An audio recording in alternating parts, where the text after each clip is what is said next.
Here in the American Southwest, we have a water problem. Now, for those of you who know your paleontological history, that's a mouthful, you will know that the Southwest has a history of mass extinction and civilizational breakdown events that have on time descended into cannibalism. The issue is the terrain. It's an arid area with a lot of elevation, and that means that most of its water comes from orographic precipitation, which is a fancy term that says that when you get moisture moving across a landscape, if it hits an elevation center, a mountain, it will rise. And if the temperature at the higher elevations is cold enough, the water will condense into vapor, form clouds, and then rain. And most of the rainfall that hits the American Southwest has that sort of origin. The problem with orographic precipitation, though, is it's fickle, and oftentimes you will not get enough cold temperatures at elevation or not sufficiently humid air currents in order to generate the moisture in the first place.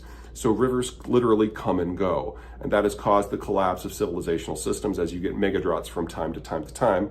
We are in one of those periods now, so that's problem one.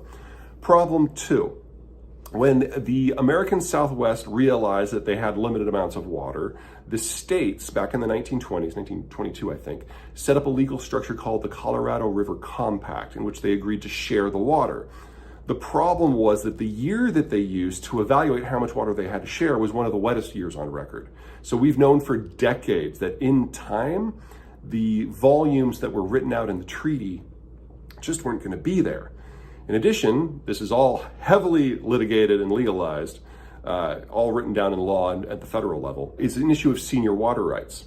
So the urban centers that existed at the time of the treaty, 1922, have priority.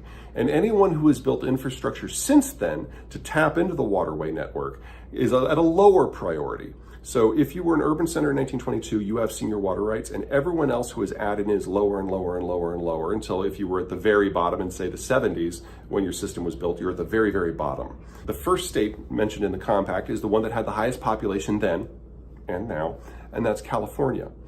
But Los Angeles has 15 million people.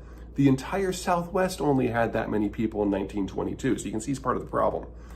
The last state to build out its infrastructure to tap the waterway network was Arizona. It only finished the Central Arizona project in the late 60s and into the 70s. So they're at the very bottom. And when there was a dispute over water a few years ago, Arizona and California ended up in court, and the Supreme Court ruled very, very clearly that California has senior water rights and Arizona is at the bottom of the stack of junior water rights, which means that Arizona water demand can go to zero before California has to cut at all. And with that ruling in California's back pocket, California has simply refused to engage in negotiations with the other states of the Colorado River Basin. So we even had a deal last year where all of the other states got together and agreed to slash their demand if, in exchange, California would make a moderate decline. And California refused. The California position officially is you all go to zero and die, and we will just keep having our golf courses. So the debate now among the other states, especially the upstream states, is about just walking away from the compact completely. Now, this would lead to California suing them in a court case that they would probably lose, but that would take years because it would get tied up in court. And in the meantime, California would go completely dry, and Southern California gets roughly a third of their water from the Colorado River. So massive economic dislocation. Now, aside from the whole human tragedy of this, why does this matter? Well, let me give you 3 reasons. Number one, the world is deglobalizing, and the United States is discovering if it still wants stuff, it needs to build out its own industrial plant. So there is a competition among the states right now about where that stuff will go. Texas is probably going to be the single biggest winter. The American South looks really good, but there's parts of the Southwest that are very, very high value added, and getting semiconductor fabrication facilities in places like Phoenix are a great idea, but it requires water. In addition, we need to reshore especially the electronic supply chain system, and the Southwest is probably the best part of the country for that for labor reasons. In order to do manufacturing of electronics, you need a differentiated workforce with a lot of different price points. That means the person who does the lens for the camera is not the person who does the memory board, is not the person who does the plastic molding, is not the person who does assembly. These are all different skill sets. They all have different price points for the labor. And so you need multiple skill sets, multiple price points, multiple labor forces in relatively close proximity. This is one of the reasons that East Asia has done so well in this space for decades, because you have your technocracies in Korea and Japan and Taiwan, you have your mass assembly in places like Vietnam and China, and then you have your mid-range in places like Malaysia and Thailand.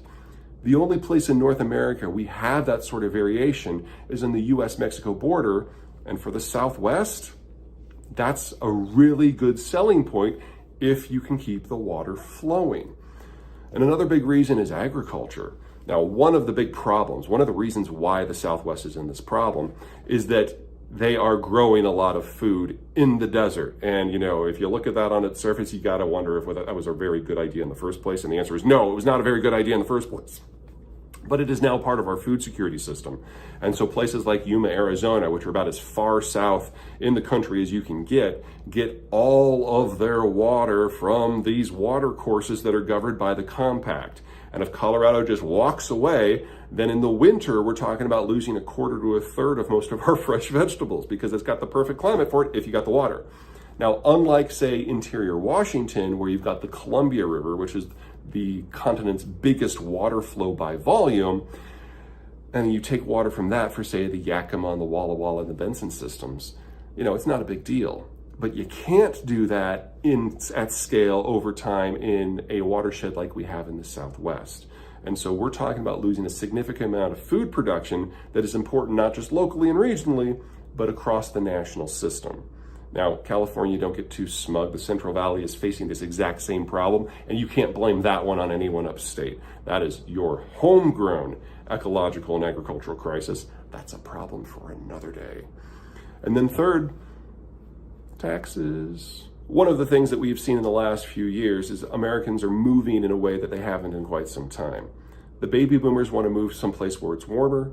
The millennials want to move someplace that has more elbow room, where it's cheaper to expand the cities and therefore they can afford yards. And not a lot of people want to be dependent on mass transport because they're afraid of diseases.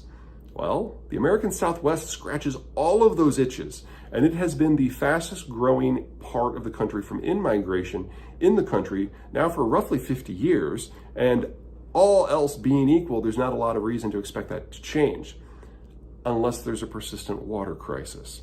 Now, the good news is there are a lot of things that America can do in order to get by a lot better. You remove a lot of the water-intensive agriculture from the region. You make things like golf courses go away. You don't have fountains in Phoenix, for example. And you just manage your water resources with the best technologies of the 13th century. We can probably have a population increase of 50% without a problem. But above all, the Colorado Compact has to be renegotiated for a more realistic environment.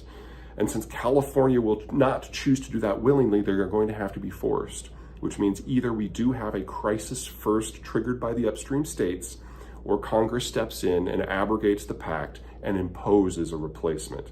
This is going to be an ugly, ugly political issue for the next few years that is absolutely unavoidable, but is absolutely critical if the United States in general, and this region in specific, is going to take advantage of the demographic and geopolitical shifts that are racking our world right now. This region should be one of the biggest beneficiaries of the changes going on, but they have to be able to get the water situation right. All right, that's it for me. See you guys next time.